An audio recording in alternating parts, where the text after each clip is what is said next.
I recently picked up my first WNBA jersey. Which player is it? She's an OG and she's still balling today. Stick around to find out who it is. And don't forget to subscribe, cause J-Max said so. Watch this move right here. Wow. In his hand, swung that baby way around. And there's Elijah with another offensive rebound, wending his way in.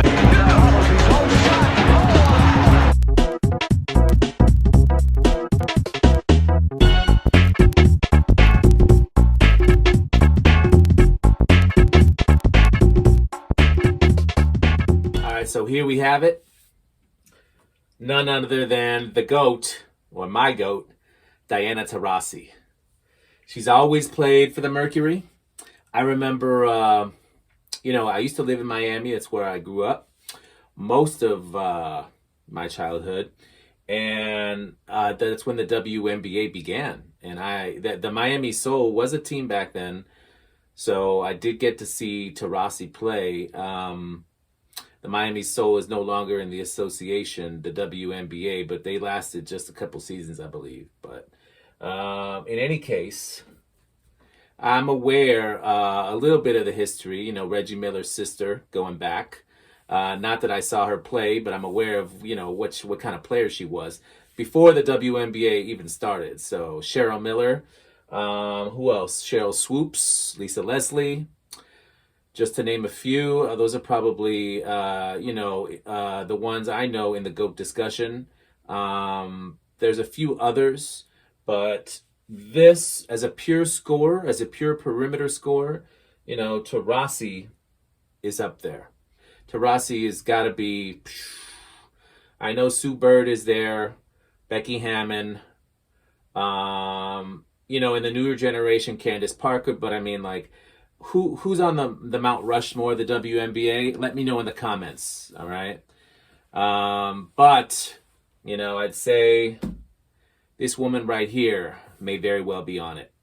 And she's definitely one of the best scorers in history and one of the best players in history. She's always been my personal favorite player in the league. I cannot say that I follow it today. I never really followed it, but, at least I followed it a little bit at times, but I'll be honest, it's going to sound sexist. It's not as entertaining to me. But then again, I don't follow college basketball either, which is nuts. I know that's weird, right? But it's just the NBA game. I guess it's the entertainment of it. And then also just the style of play. I'd almost rather watch high school basketball than college. Because I feel like the college is just swing, swing, swing. Throw it in a post, throw it right back out, swing, swing, swing around the arc. It's kind of like, it's not a lot of freedom, it feels like, I guess. Not a lot of creativity. And I love creativity in terms of the offense. So it's a lot of zone defense. It's nothing, I prefer man-to-man. Now, nothing wrong with zone. If it works, do it. But, I don't know. Like I said, I'd probably rather watch a good high school game than a college game. So with that being said, let's take a look at this jersey. All right, so I purchased this on the WNBA store. There's another version of this on Nike.com as we speak for $100. Mine was $130. I had to have it custom made, meaning it's a blank and they add the name and the number. Through the WNBA store, I got that for $130, I believe. But, I didn't want to risk buying the one that was $100 because the sizing, even though the picture looks exactly the same in the stock photo, it seems like the Nike version on Nike.com is a women's fit. And the one I bought is called unisex. So I was already a little skeptical, not knowing what unisex fit would be like. It's the same as the men's, guys.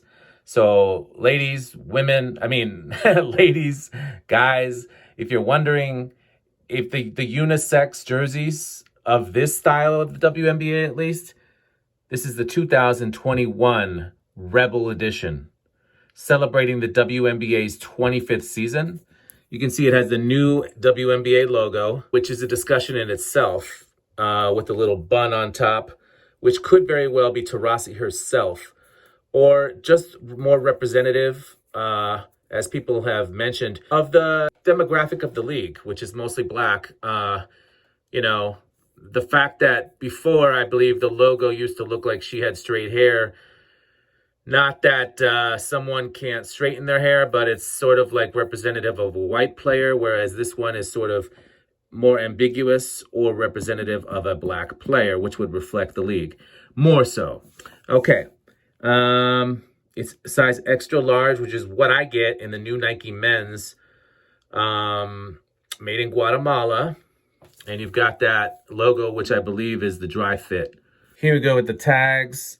Extra large, women's, dry fit, WNBA. So you've got two tags, one with the barcode and everything. It's just a cardboard type tag. And the other one, just a paper tag. Yeah, so you don't really have much information on here. Okay. Unless, what's in here? Here we go. All right. What does this say? Dry fit. All right. Just tells us about dry fit. Tells us about the materials. Okay. Collar. It pretty much looks like, it feels like a swingman of the NBA jerseys. Got the ribbed collar here with the mesh body, heat pressed Nike. Same as the swingman. You can see the quality right here. You see, I don't like how you can see that white along the edge, but it's not terrible on this one. Whenever you got black on black, you're going to see that little cut there. Although in like this area right here, it's not as visible, but like in places where they didn't cut it close enough, I guess. So this is just like basically, you know, glued right on here. PHX for Phoenix with the orange X. I like this design.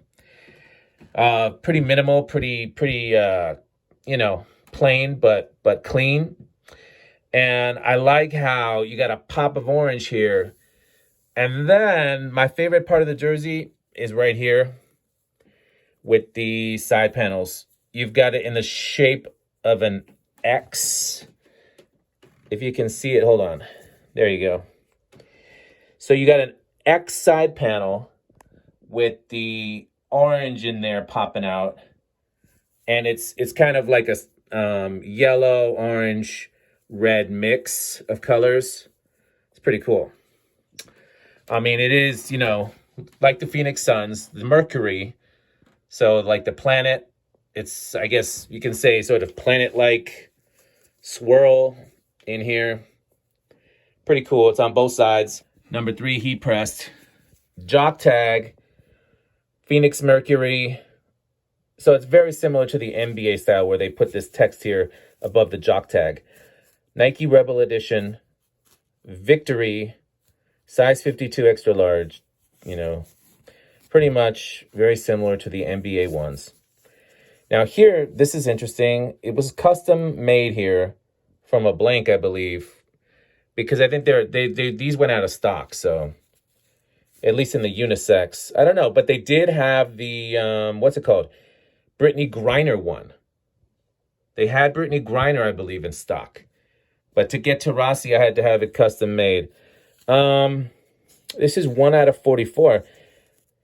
I don't know if this is pretty cool that I got number 1. I don't know if this is actually means it was only 144 made and I got number 1. But then again, I thought this was custom, so that's what I thought. I don't know. That would be, I don't know if that would make sense if this was 1 out of 144, if it's custom. Is it truly 1 out of 144 or not? I don't know. But anyway, it's not that important to me. It would be cool, though, if it was like a rare thing. Let's look at the back.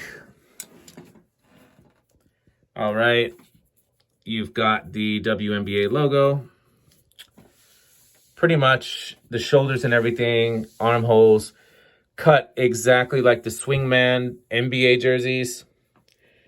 Got the sponsor, rather than have the sponsor patch on the front, you've got it on the bottom here, AT&T. And this is kind of cool because you got like the Mercury type of looking planet thing. You know, it goes whatever. Tarasi, straight across, no arch. And that's the jersey, guys. You got the dry fit, just like the NBA ones, right here on the bottom. Let's see how it fits.